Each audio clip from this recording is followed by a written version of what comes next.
What's up, everybody? Brian Elwood here. Welcome back to the Virtual Real Estate Investing Podcast. Hope everybody's having a great week. I've been spending a ton of time watching the Winter Olympics this week. I can't believe some of the stuff that some of those people can do and how fast those guys can ski. The snowboarders, man, it's so crazy and so inspiring. I had no idea that there were so many weird sports. Like there's one where the women cross-country ski and stop to shoot rifles at targets every now and then. Crazy stuff, but it's just such a cool, interesting world out there. So I've really been digging that.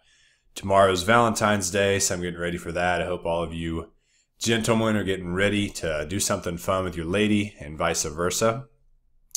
But I wanted to record a quick episode this week because I got a text from one of our group coaching students with a really good question.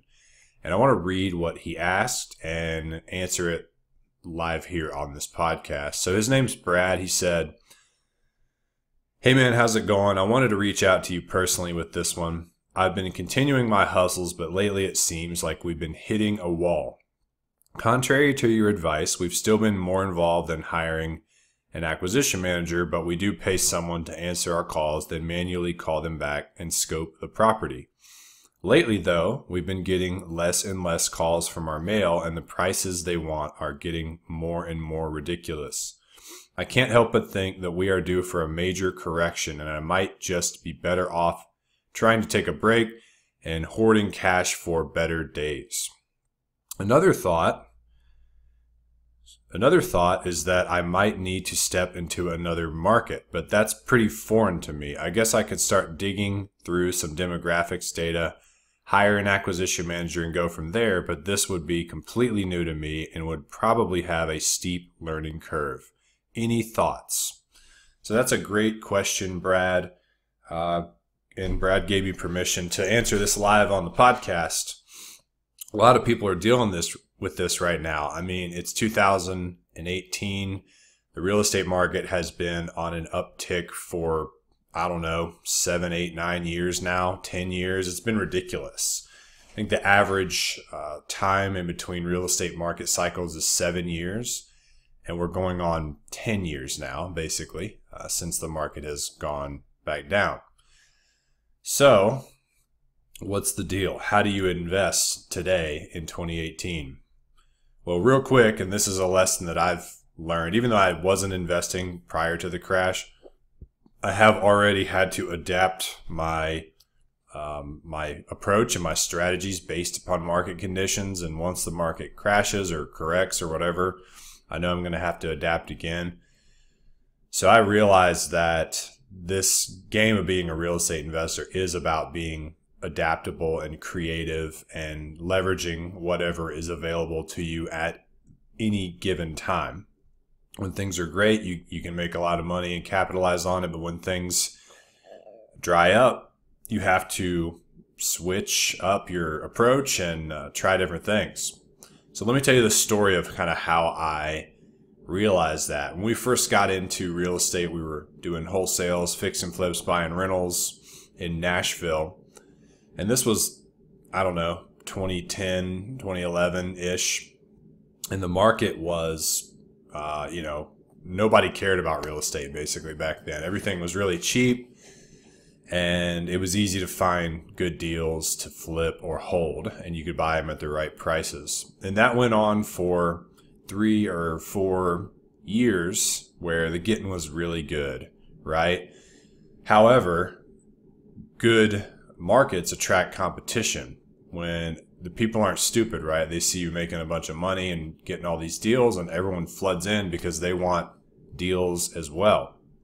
So over time, around 2016, 2017 was when our old efforts were not working anymore. Just blasting out a bunch of postcards, which used to work like magic.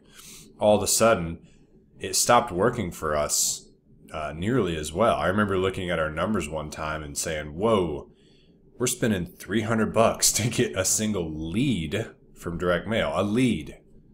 And that's nuts in the marketing world. I mean, you can make a lot of money on deals, so you can spend a good amount, but just think about that compared to the digital marketing world where people are spending $1 to $5 or, maybe less to get a lead via a Facebook ad.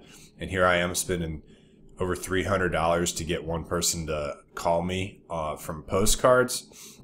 That's not really a scalable marketing channel.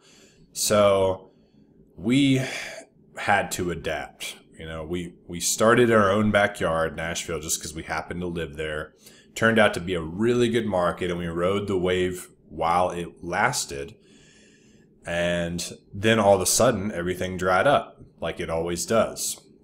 And so for a while, we were really frustrated and discouraged. And Brad, I also thought that maybe I needed to just sell everything I had or hoard my cash, sit on the sidelines, wait for things to crash. And I think that's actually what some people do, and they do fine with it if they're okay to just to sit there twiddling their thumbs. But I'm not really like that. I want to keep doing deals and find a way to make money and keep growing my portfolio no matter what the market conditions are. So what we started doing was looking outside of Nashville. There's 10 other counties that border Davidson County where Nashville is in. And all of them have tons of real estate for sale, and their economies are pretty good in a lot of those markets. The populations are growing, the jobs are growing, and more importantly, the prices are still low, and the rent to price ratio makes sense. And those are some of the things you have to consider when picking a market. So it was just easier for us to go right outside of where we already invest than just to pick up and start buying deals in Indiana or Ohio or something, which you could also have done, right? So that's an advice that I give to a lot of people is, okay, look in the fringes of where you're currently doing deals and see if you can do deals there profitably instead. But you have to be tracking your numbers, and the numbers have to work at the end of the day.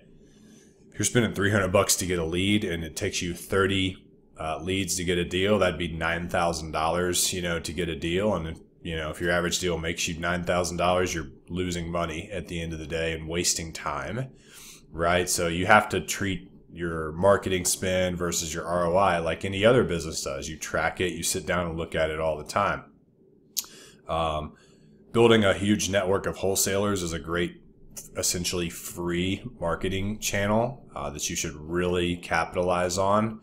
In any market, you can do it in the market that's way too competitive. However, all the deals that they send over might be overpriced. And then you can do it in your new fringe markets and probably get better results. I know I'm going a little bit all over the place here.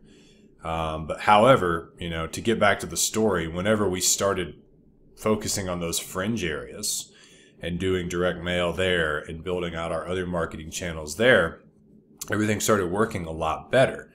We were able, all of a sudden, we were getting deals that we could flip or hold again.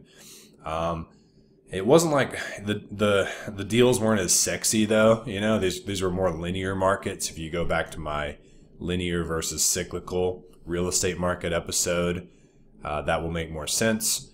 So maybe it was a house in these fringe areas, it only costs 50 grand and we could fix and flip it and sell it for 119, after putting 30 or whatever into it. Or we could just rent it for $900 and put 10 grand into it, make it a rent ready.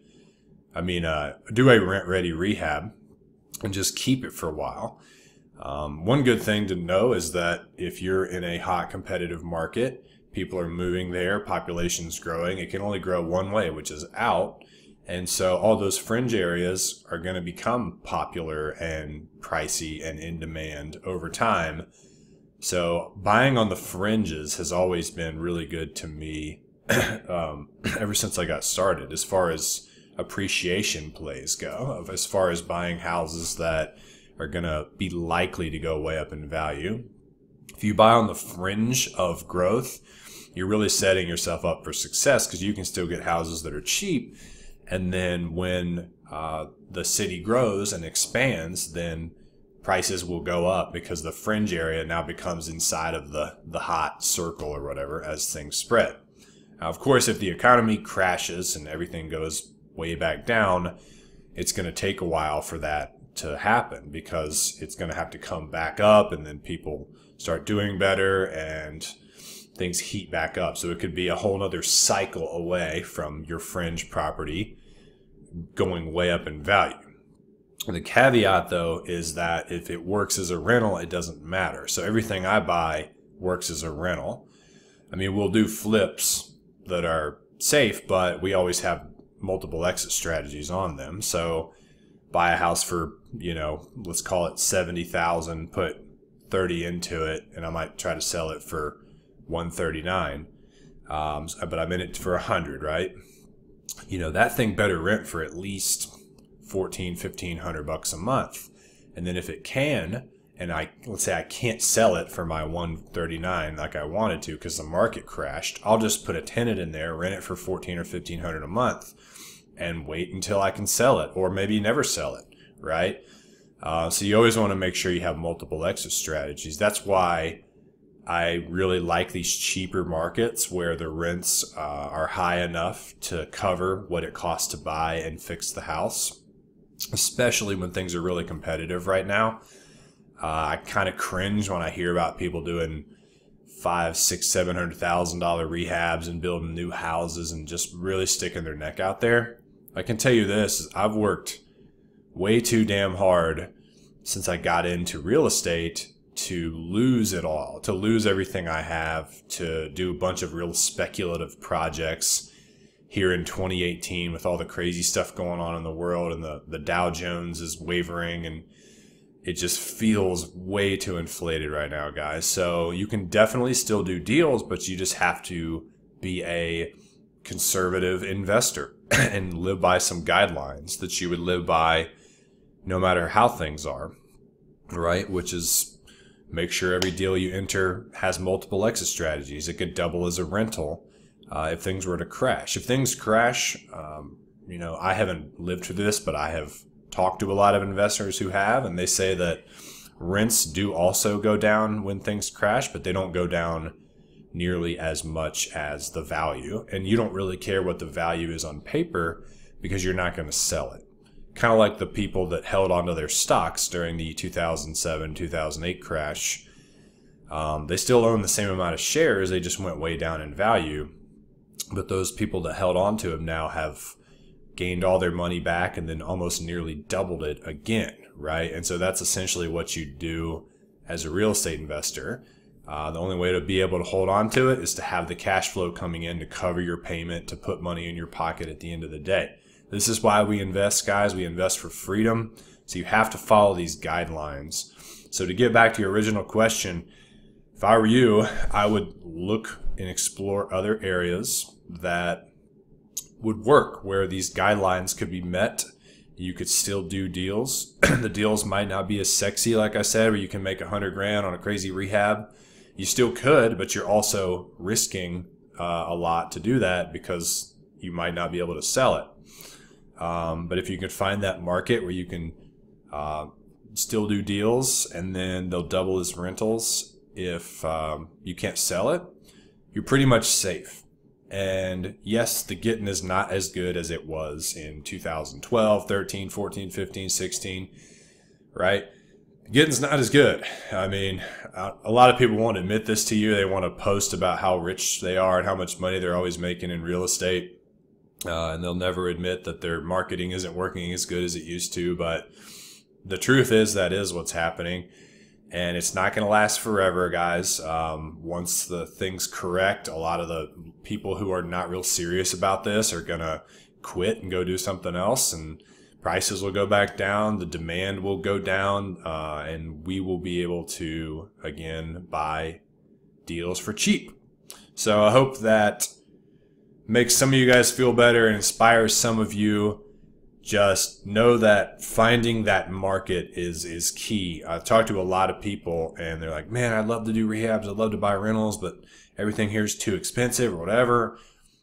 Will you show me how to do that, Brian? I'm like, in what market are we doing this, right? That's the first question. If you don't have a market that you're comfortable investing in where you can get deals or the prices make sense and you can buy properties that work as rentals, then that's your first objective, is figure that out.